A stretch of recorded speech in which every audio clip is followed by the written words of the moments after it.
Queridos hermanos y hermanas, bienvenidos en nuestro estudio de Departamento de Escuela Sabática en la Asociación General. Estamos juntos con nuestra querida hermana Raquel, bienvenida Raquel, y queremos continuar nuestra serie de revivimiento de reformación en nuestras lecciones de Escuela Sabática. Tenemos reformas bíblicas como título de esta lección. Y con ayuda de Dios queremos meditar sobre este tema tan importante, ¿qué es una reformación bíblica? Porque tenemos muchas otras reformaciones que lamentablemente no son reformaciones, solo tiene el nombre de que son. Con ayuda del Señor queremos empezar nuestro estudio con una oración en silencio e invitar la presencia de Dios en nuestro medio.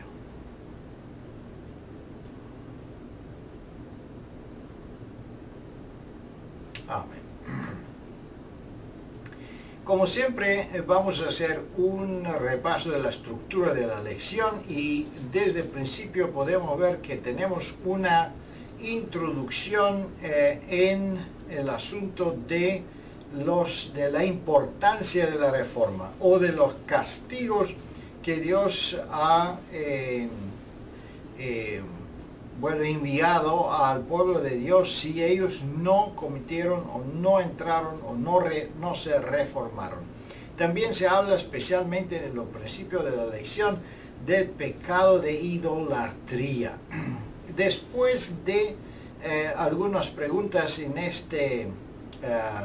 esta parte de la lección, tenemos una segunda parte de la lección que está hablando prácticamente de diferentes reformadores del Antiguo Testamento y paralelamente con los textos del Antiguo Testamento podemos realizar o ver cómo estas reformas pueden ser aplicadas en el tiempo moderno, en nuestro tiempo, y podemos realizar algunos principios o podemos ver algunos principios relacionados con los textos y con la historia de esas reformas.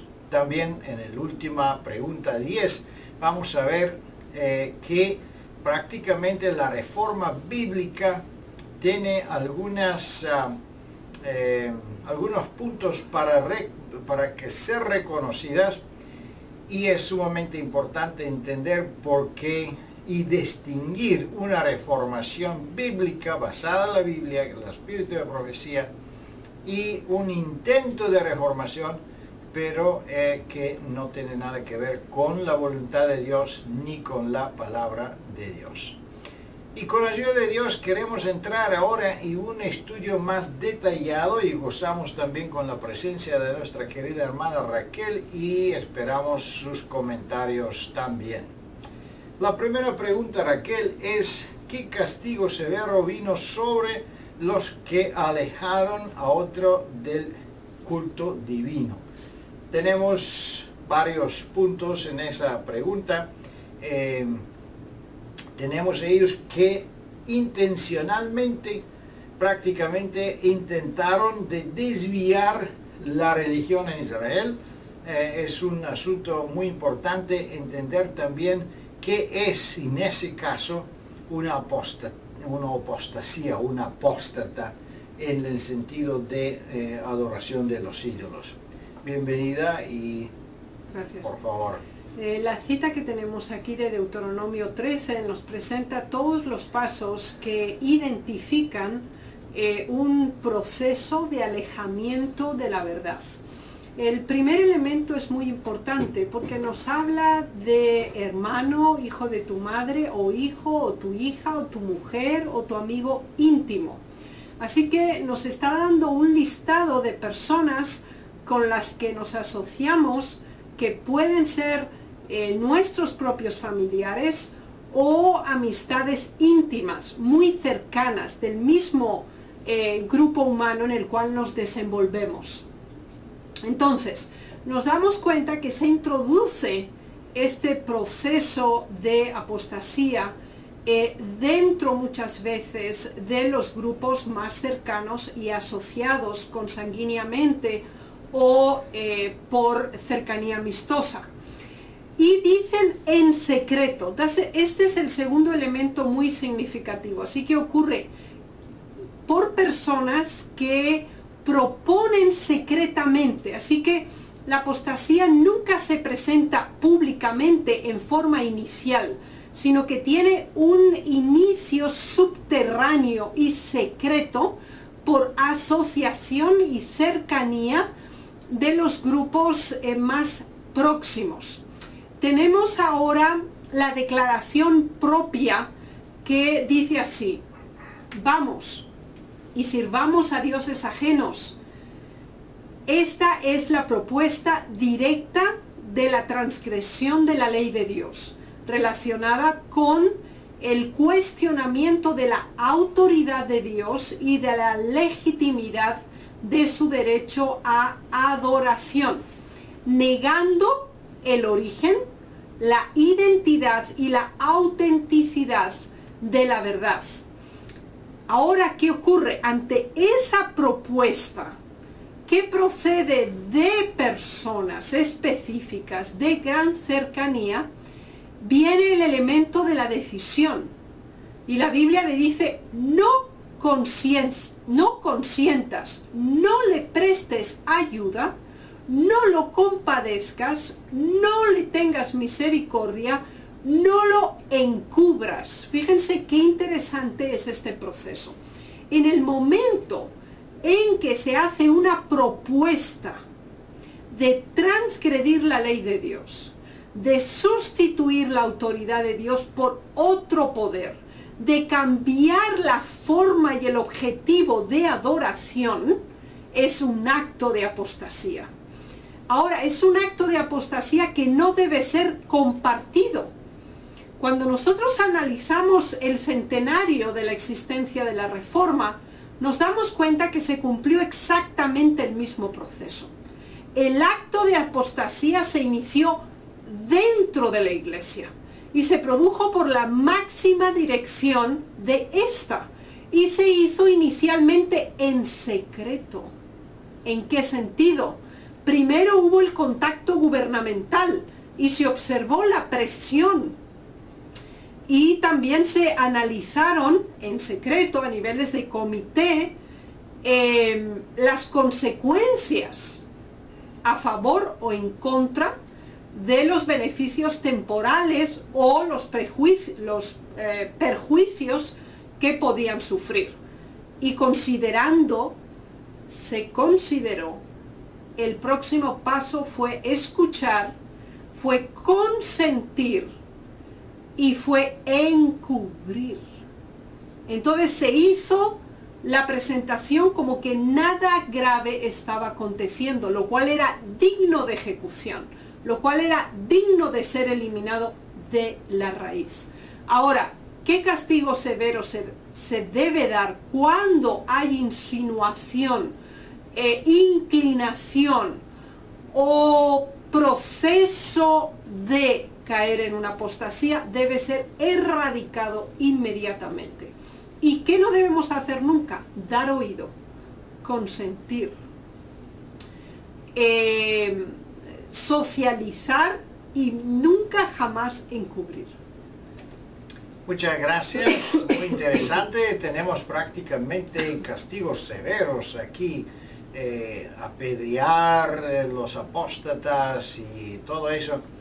Bueno, entendemos que eso es porque es el contexto del Antiguo Testamento, y después de la presencia de nuestro Señor Jesucristo tenemos una otra época en que esos castigos no se aplican.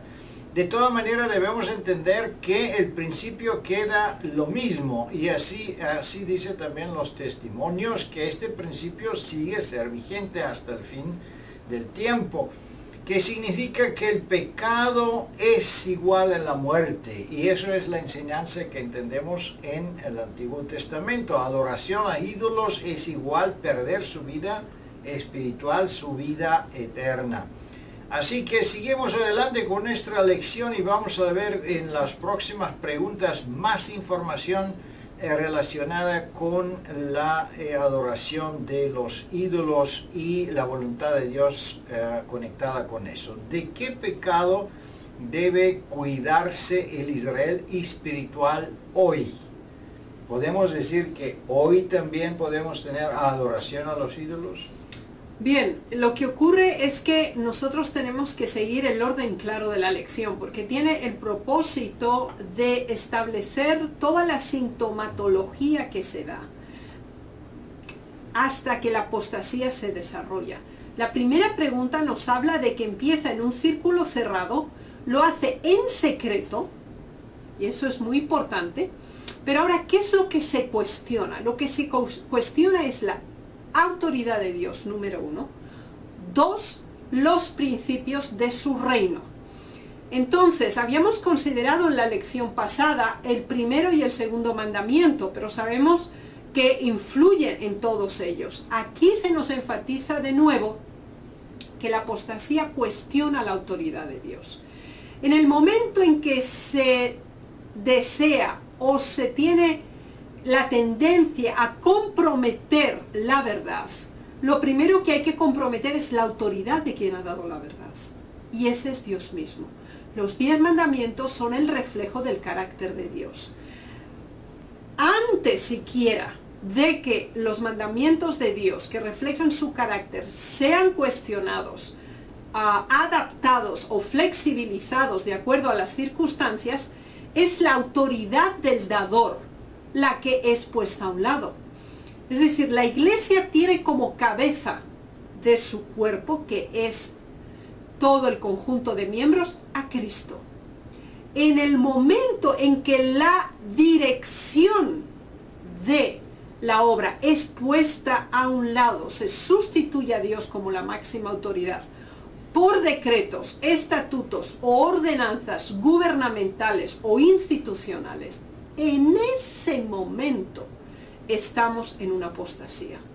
Entonces, es muy importante considerar que perder la cabeza, decapitar a la iglesia, es eliminar la autoría, la adoración y la máxima solemnidad dada a Dios, lo cual merece, es puesta a un lado. Estos son elementos que caracterizan en forma completamente evidente una apostasía que se inicia en secreto, que se inicia en un grupo pequeño y que después se proclama en una forma pública, adoptando otra autoridad ajena a la divina.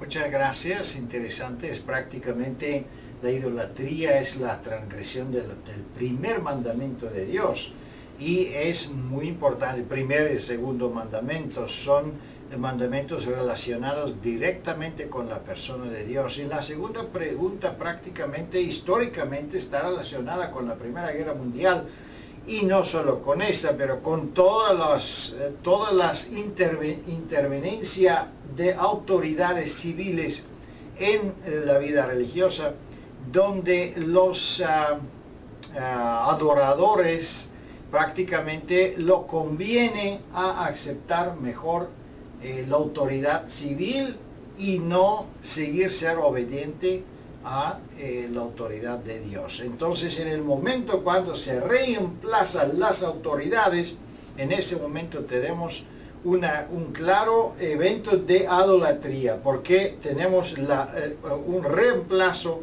de la autoridad, un reemplazo de autoridad divina con una otra autoridad. Y eso puede suceder no solo con las autoridades civiles, pero con cualquier otra forma de adoración. Y aquí tenemos la tercera pregunta, que prácticamente es como una continuación de la segunda pregunta. ¿Se puede esperar que hay culto a los ídolos? Bueno, quizá no culto, pero adoración a los ídolos en los últimos días. Tenemos hoy día algunos tipos de adoración a los ídolos. ¿Qué dice? Bueno, Isaías 2, así como Apocalipsis, nos habla de distintos elementos que en nuestros tiempos modernos sustituyen esa modalidad idolátrica. Quizás la apostasía no se evidencia por la introducción de una escultura literal o un ídolo labrado en madera o cualquier otro elemento dentro de la iglesia, pero en Isaías se nos habla de distintos elementos que sí también son una transgresión abierta contra Dios y su autoridad. 1. Se introducen costumbres traídas del oriente, agoreros. Este elemento es importante y podemos comprobar estrictamente que las costumbres del oriente, los elementos de espiritismo, nueva era, perspectivas biológicas religiosas mezcladas con principios trascendentes de meditación y de proyección más allá inclusive de la muerte, son parte inherente ya de organizaciones religiosas llamadas cristianas. Así que una introducción de costumbres orientales o extrañas y la introducción del espiritismo es una de estas características idolátricas, pero tenemos más. Se nos habla en la segunda sección de la plata, del oro, de las riquezas, de la abundancia de poder y de favoritismo a nivel social, político y civil.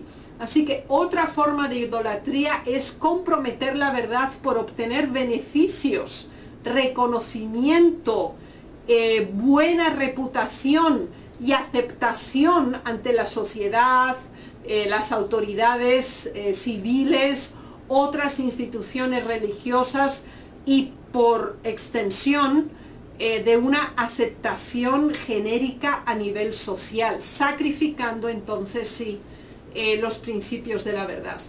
También se nos habla en Apocalipsis específicamente del dinero, de las riquezas. Entonces también se compromete la verdad y se deja a Dios como máxima autoridad de la iglesia cuando se ansía poder, dominio, riquezas y beneficios terrenales. Sí, muchas gracias. Y en esto podemos recordarnos, por ejemplo, la fidelidad en el diezmo y las ofrendas. Si una persona no está dispuesto a regresar al Señor su parte, el diezmo, entonces está ya en un problema de adoración, de idolatría, por mantener esta influencia de dinero sobre la autoridad divina.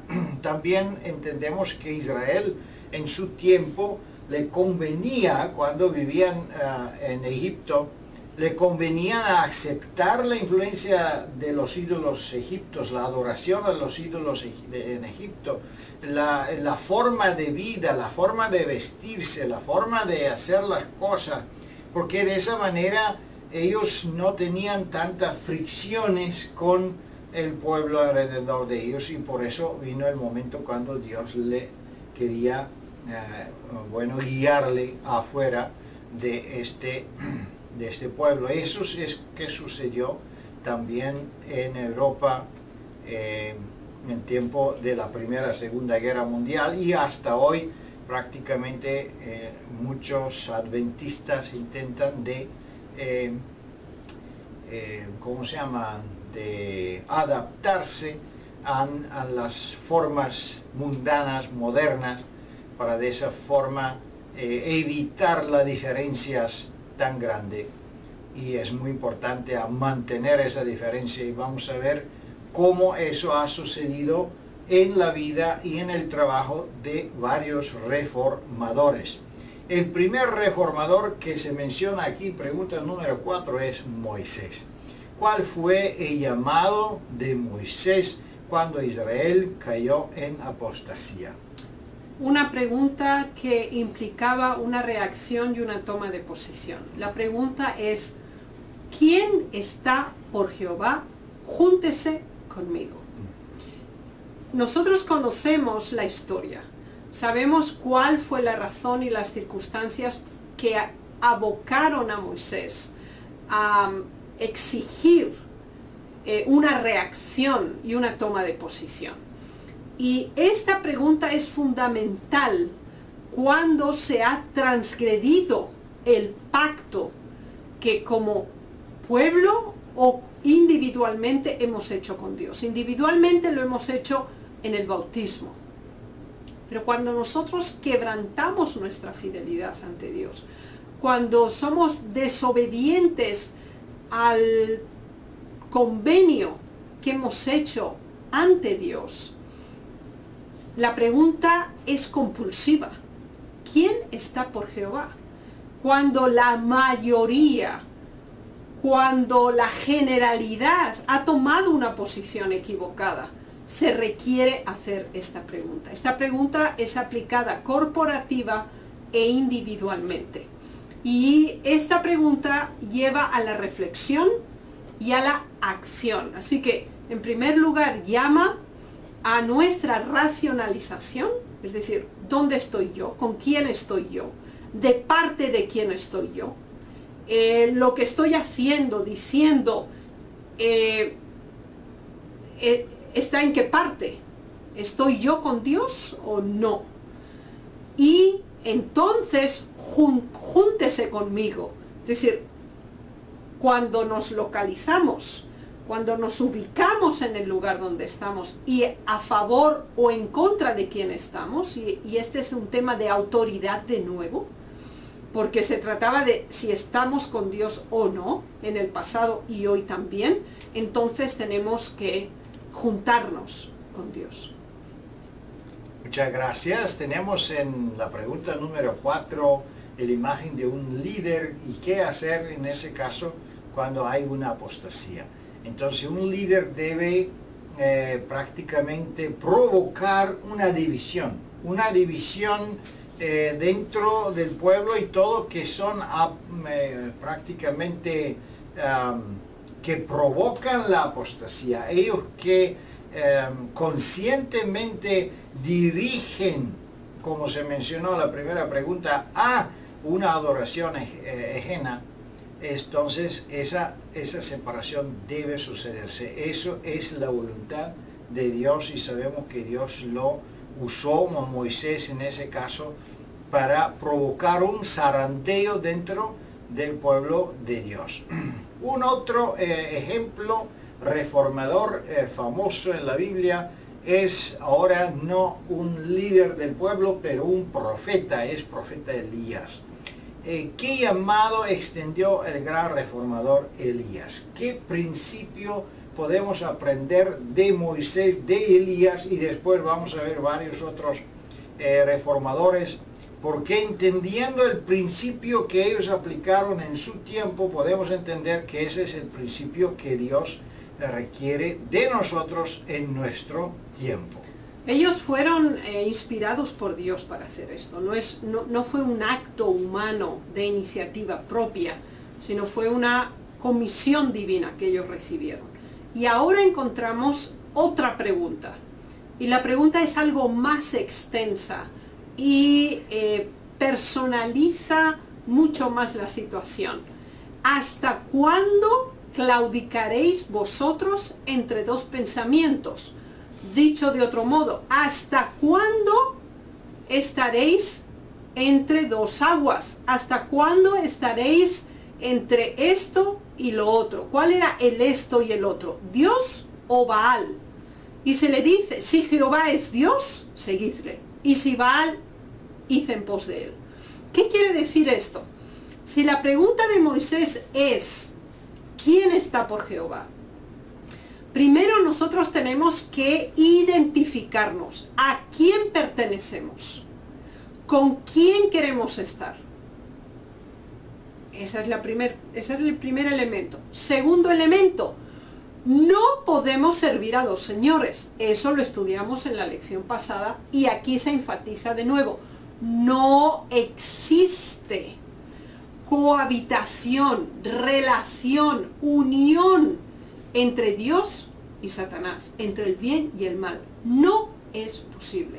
Así que el Señor exige, para que se haya una reforma, no solamente una clara definición de parte de quién estamos, sino una clara separación entre el bien y el mal. Y una decisión definitiva, no permanecer en el periodo de tibieza, de indecisión o promover las zonas grises. La limitación y la decantación de la situación es básico. ¿Con quién estamos y dónde nos quedamos? Muchas gracias. Es interesante que en el caso de Moisés se provocó una separación, un zarandeo, en el caso de Elías igual. Pero debemos entender que una apostasía espiritual no es prácticamente caer en el pecado por debilidad, por falta de conocimiento. Una apostasía es una obra consciente, una obra destructiva, consciente, planificada, como podíamos ver, en secreto, intenta de obtener el poder, de obtener influencia y destruir finalmente o influenciar en el punto equivocado la adoración del pueblo de Dios. Así que no hablamos de asuntos de pecados personales, hablamos de una cosa organizada contra la iglesia de Dios, contra la doctrina del Señor. La pregunta número 6, ¿cómo demostró Asa, un otro reformador? Ahora tenemos un rey también. ¿Cómo hizo él la reformación? Tenemos Moisés, tenemos Elías y ahora tenemos a Asa. Bien, si primero debemos preguntarnos quién está por Jehová. ¿Hasta cuándo claudicaremos entre dos pensamientos? El próximo paso es la acción. Ya se ha tomado decisión, ahora hay que accionar. ¿En qué dirección? ¿Haciendo qué? Eliminando todo lo que era apóstata. En este caso se nos dice claramente que asimismo él eliminó de todas las ciudades de Judá los lugares altos y las imágenes. Esto es muy importante, así que primero de todo hay que eliminar todo lo que se ha introducido, que ha provocado la apostasía. Tiene que ser eliminado. Así que no es solamente un acto racional o simplemente es un acto mental de decisión, sino que también es un acto factual. Es decir, se ejecuta, se hace, se produce una separación y una eliminación de todo lo que nos separa de Dios. Pero esto no es todo. Se nos dice más respecto a la reforma que llevó a cabo Asa. Dice así: Jehová estará con vosotros, si vosotros estuviereis con él, y si le buscareis, será hallado de vosotros, mas si le dejareis, él también os dejará. Así que aquí se clamó a un acercamiento más profundo que nunca antes, y a entender que Dios no rechaza a su pueblo. El que primero realiza el rechazo es el pueblo de Dios ante Dios. Y esto es lo que produce la apostasía, la separación de Dios, el alejamiento de Dios, individualmente y colectivamente. Muchas gracias, interesante. Tenemos un otro líder, ahora es un rey, y que él destruye todos los ídolos, los objetos de adoración. Entonces no es solo una separación de los hombres que provocan una apostasía, pero también una separación de los objetos de adoración. Es importante eso cuando queremos definir una reformación, prácticamente una reformación bíblica, porque puede ser que hay mucha gente que mantiene la opinión que ellos son reformadores y que ellos hacen una reformación. Hoy día, por ejemplo, se escucha mucho la palabra reforma dentro del pueblo adventista, pero cuando estamos hablando de los ídolos, ¿dónde están los ídolos? ¿Qué son los ídolos? Y eliminar los objetos de adoración, ya ahí no podemos ver mucho movimiento. En eso debemos entender que la reforma es un proceso activo, un proceso muy importante y empieza con reavivamiento. La reforma es un producto de la obra del Espíritu Santo. Siguiendo adelante, vamos a ver el punto número 7. ¿Por qué estuvo el antiguo Israel en cautividad por 70 años? Vamos a ver qué pasa si los líderes no funcionan, si los líderes del pueblo de Dios no provocan un zarandeo, una separación de las personas que apostataron y una separación de los objetos de adoración. ¿Qué sucede entonces? ¿Cómo Dios actúa?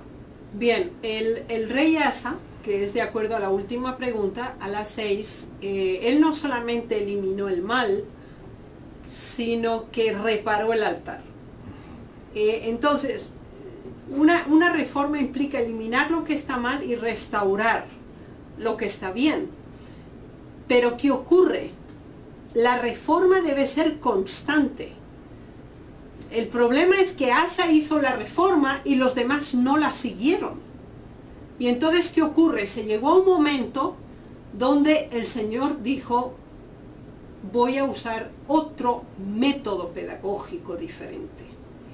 Y ese método pedagógico diferente fue la esclavitud.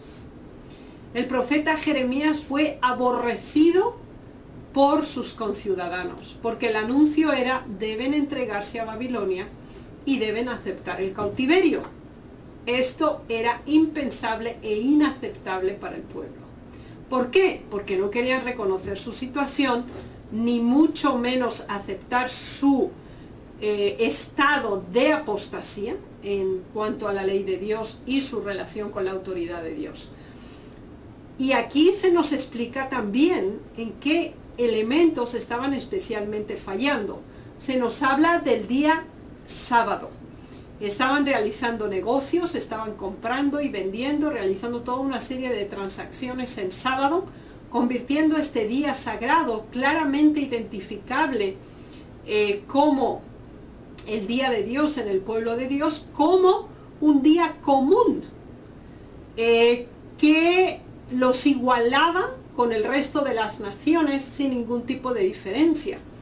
Al transgredir el sábado, estaban rechazando a Dios como su creador, porque recordemos que el sábado se instituye en la creación y en el cuarto mandamiento se establece claramente el nexo entre el reconocimiento de la autoridad de Dios como creador por el hecho de observar el sábado. Así que de nuevo es la autoridad de Dios la que es puesta a un lado, y sus principios por extensión también lo son.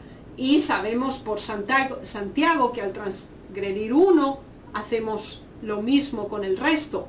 Por lo tanto, la razón del cautiverio fue la apostasía. Muchas gracias, interesante. Prácticamente debemos entender que separar una distancia, tomar una distancia de los apóstatas no significa apartarse de la gente que vive en ignorancia, de gente del mundo. En contrario, debemos mezclarnos con la gente del mundo para demostrarle, para evangelizarle, y eso es que Dios prácticamente hizo. Si el pueblo de Dios no toma medidas para eliminar la apostasía, entonces Dios toma las medidas, y las medidas son terribles, las consecuencias son terribles. Cayendo prácticamente en cautiverio babilónico, prácticamente que es simbólicamente, si la iglesia no toma medida con la apostasía, cae como en cautiverio de Babilonia, caemos en cautiverio de la mundanalidad. ¿Y qué sucede en esa situación? Un zarandeo natural. Todos ellos que están en favor de las adoraciones babilónicas, ellos se unen con Babilonia y salen de la línea de salvación, salen de la iglesia. Y vamos a ver que para que Dios restaura otra vez el servicio y otra vez restaura la iglesia, entonces solo un remanente pequeño regresa para reconstruir prácticamente el Jerusalén, para reconstruir la adoración correcta. Y vamos a ver eso en la pregunta número 8. Después de su regreso de cautiverio, ¿quién llevó a cabo una reforma completa? Fue Esdras. Esdras era levita, era escriba, y es muy hermoso el versículo al decir: Esdras había preparado su corazón para inquirir la ley de Jehová y para cumplirla y para enseñar en Israel sus estatutos y decretos. Así que, ¿cuáles son los pasos previos para que una reforma se dé?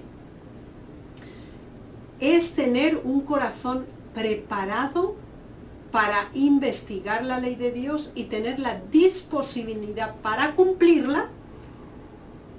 Y tercer elemento, enseñarla a otros para que vayan en el camino del bien, como dice aquí, para enseñar en Israel sus estatutos y sus decretos. Así que una apostasía es necesaria, una reforma es necesaria cuando la apostasía se ha dado, y la apostasía es el abandono de la ley de Dios, el rechazo de la autoridad de Dios como la máxima en nuestras vidas y en la colectividad de la iglesia. Y entonces es necesario de corazón retomar el estudio, la aceptación de Dios y de su palabra, de corazón, con toda sinceridad, tener la disponibilidad de conocer, de cumplir y de enseñar.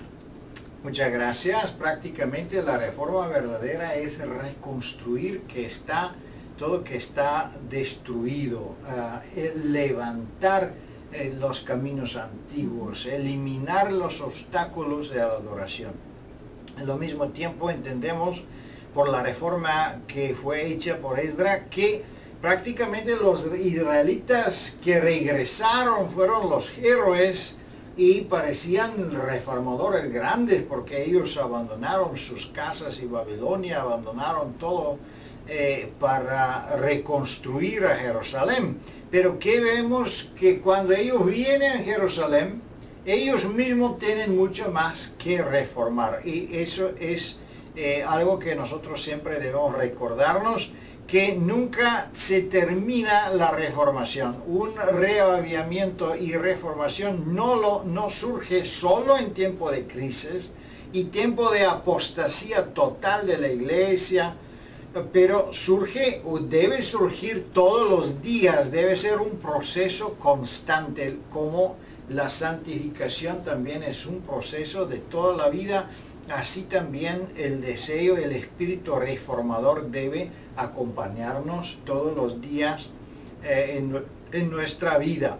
Pero también entendemos algo muy interesante, que Esdras empezó esa reforma, pero Esdras no fue el único reformador. Cuando Dios levanta una obra, Él no inspira solo una sola persona. Siempre veremos que una reformación, un movimiento que está provocado por el Espíritu Santo, está provocado en varios lugares, en varios países, y también varias personas en este mismo tiempo investigan esta misma verdad, y el Espíritu Santo conmueve varias personas en esta misma dirección. Y además de Esdras, ¿quién demostró ser un reformador también en ese tiempo? fue Nehemías, y lo que lo identificó como un reformador es importante que lo consideremos, porque eso nos ayuda a conocer cuál es la actitud y cuál es la comprensión que se tiene de la situación en forma individual. Veámoslo analizando Nehemías. Dice: esté ahora atento tu oído y abierto tus ojos para oír la oración de tu siervo, que hago ahora delante de ti día y noche por los hijos de Israel tus siervos. Hagamos una pausa aquí primero. Tanto Esdras como Nehemías, ellos tenían una preocupación que superaba su cansancio, sus sueños, sus necesidades básicas, porque Nehemías expresa que sus oraciones llegaban ante Dios de día y de noche por los hijos de tu pueblo. Así que, ¿cuándo una reforma se va a dar? Por aquellos que se sienten constreñidos por Dios. Es un acto de preocupación profunda y de entrega y de consagración constante a Dios, y en una solicitud anhelante de intervención divina. Pero eso no es todo. Dice: y confieso los pecados de los hijos de Israel que hemos cometido contra ti. Sí, yo y la casa de mi padre hemos pecado. Así que no es solamente una preocupación por la situación, no es solamente una presentación ante Dios de esta circunstancia perturbante y que nos consta que no está bien, sino que hay un reconocimiento y una declaración específica del origen del problema. Y se produce también una individualización, no un distanciamiento. No, ellos son los que están mal, no, ellos son los que lo han hecho. Yo y la casa de mi padre. Y después vienen los detalles. Dice: en extremo nos hemos corrompido contra ti, y no hemos guardado los mandamientos, estatutos y preceptos que tú diste. Así que no solamente es una confesión así genérica, sino que se especifica la transgresión abierta, constante y permanente de cada una de las regulaciones de la ley de Dios. Y por lo tanto se puede solicitar en esa condición que Dios intervenga a favor de su pueblo. Muy bien, muy interesante. Prácticamente algo semejante ha sucedido también en el tiempo de la guerra, porque los fieles adventistas, el remanente, prácticamente se ha separado de Babilonia y ha empezado a reconstruir los fundamentos del adventismo, pero ellos no fueron solos, pero ese movimiento empezó en varios países, no solo Alemania. No fue involucrado un solo nombre de una persona que quería obtener el poder o liderazgo, algo así como sucede por ejemplo con Absalom en el Antiguo Testamento, Corá y Abiú, una rebelión que no tiene nada que ver prácticamente con una reformación. Y vamos a ver que prácticamente una reformación tiene una apariencia totalmente diferente. En el punto número 10, en la última pregunta prácticamente, vamos a ver algunos más puntos especiales relacionados con qué es una reforma bíblica, una reforma verdadera. Del Espíritu deben revelar todos los verdaderos reformadores. ¿Quiénes son los verdaderos reformadores? La cita nos dice: haya pues en vosotros este sentir que hubo también en Cristo Jesús. En otros términos y otras traducciones nos dice tener la mente de Cristo. Actualizando esta declaración, pensar y actuar en la forma en que lo hizo Jesús. El apóstol Pablo sigue describiendo cuál era el modo de pensar y el modo de actuar de Cristo. Y se nos dice: 1. el cual siendo en forma de Dios no estimó el ser igual a Dios como cosa que aferrarse, sino que se despojó a sí mismo, tomando forma de siervo. Así que una actitud de servicio, una actitud que no busca lo propio o el interés personal o el protagonismo, sino simplemente el acto de servicio y de entrega. Vayamos adelante, se nos dice, se humilló a sí mismo, así que la humildad es un elemento característico. Otro más, obediente hasta la muerte y muerte de cruz. La obediencia a la ley de Dios pasa y supera la muerte. Esa es otra característica de fieles reformadores. ¿Con qué objetivo? Para ser irreprensibles y sencillos hijos de Dios, que puedan permanecer sin mancha en una generación maligna y perversa y puedan brillar como luces. Así que un espíritu fundamental de los reformadores, además de ser humildes, mansos, obedientes, poner a Dios por encima de su propia existencia, además de eso, no se dejan influenciar por el medio ambiente, sino que aunque vivan en un ambiente, como se describe aquí, una generación maligna y perversa, resplandecen como luminares, brillan por la verdad que han aceptado y que les caracteriza, y se conducen en un camino de pureza y de verdad en Cristo. Muchas gracias, interesante. También podemos reconocer que los verdaderos reformadores no le importa la conveniencia. Ellos no cambian un pueblo a otro o no se unen a otro movimiento solo porque quieren obtener algunas ventajas económicas, ventajas de posiciones, de puestos, eso que ha sucedido muchas veces.